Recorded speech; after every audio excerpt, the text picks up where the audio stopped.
دل نرم ہو جاتا ہے اور محبت مصطفیٰ سے وہ بھی معمور ہو جاتا ہے۔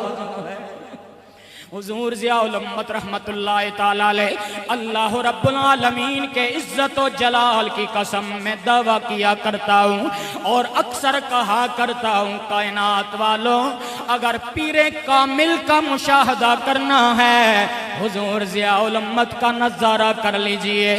اور وہ پیر ہے جو جاہل پیر نہیں ہے، علم دین مصطفیٰ کا بحر بے کران نظر آ رہا ہے، مفسر قرآن نظر آ رہا ہے، جس نے قرآن مجید کی ایسی تفسیر لکھی ہے مطالعہ کرنے والا منہمک ہو جاتا ہے، مستغرق ہو جاتا ہے، چھوڑنے کو جی نہیں چاہتا ہے۔ ایک ایک جملہ